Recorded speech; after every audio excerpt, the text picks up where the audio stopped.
Hi guys, இன்னைக்கு நம்ம ஒசுரமை team வந்திருக்க பிளேஸ் எங்கன்னு பார்த்தீங்கன்னா விநாயகர் சிலைகள் மேக் பண்ணுறதுக்கு தான் வந்திருக்கோம். எதுக்காக தானே கேட்குறீங்க? அடுத்த மாதம் 29ஆம் தேதி நம்ம தமிழ்நாடு ஃபுல்லாகவே ரொம்பவே கிராண்டாக எல்லாருமே செலிப்ரேட் பண்ணுற ஒரு ஃபங்க்ஷன் தான் நம்ம விநாயகர் சதுர்த்தி.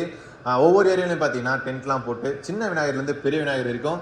அண்டு நார்மலாக சிம்பிளாக இருக்கிற விநாயகர்லேருந்து கிராண்டாக இருக்கிற விநாயகர் வரைக்குமே எல்லாருமே அவங்க ஏரியாவில் வைப்பாங்க.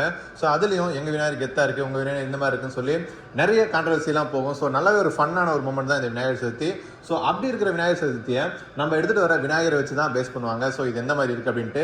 ஸோ அந்த விநாயகர்ஸ்லாம் எடுக்கணும் அப்படின்னா இங்கேருந்து எல்லாருமே பெங்களூர் போவாங்க, இல்லைனா சித்தூர், இல்லைனா தூல்பேட், அந்த மாதிரி நிறைய ஏரியாவுக்கு போவாங்க. ஸோ நீங்கள் நினைக்கிற மாதிரி டிசைன்ஸ்லையும் சரி, காஸ்ட் வைஸும் நல்ல விநாயகர் வேணும் அப்படின்னு நினச்சிங்கன்னா நம்ம ஊரில் வேளாங்கண்ணி ஸ்கூல் பின்னாடி வந்து பார்த்தீங்கன்னா இந்த மாதிரி விநாயகர்ஸ் மேக் பண்ணிட்டு இருக்காங்க. ஸோ ரீசனபுளாகவும் இருக்குது, நல்லாவும் இருக்குது. விநாயகர்ஸ் பார்க்கறதுக்கு நிறைய டிசைன்ஸில் இருக்குது. நீங்கள் கேட்குற டிசைன்ஸில் கஸ்டமைஸ் பண்ணி தருவாங்க. ஸோ யாருமே மிஸ் பண்ணிடாதீங்க, மறக்காமல் இந்த பிளேஸை வந்து விசிட் பண்ணி பாருங்கள். இந்த மாதிரி ஃப்ரீயான ப்ரொமோஷன் பண்ணணும்னா நம்ம ஒசுரமை டீமை கான்டாக்ட் பண்ணுங்கள். ஓகே ஃப்ரெண்ட்ஸ், பாய்.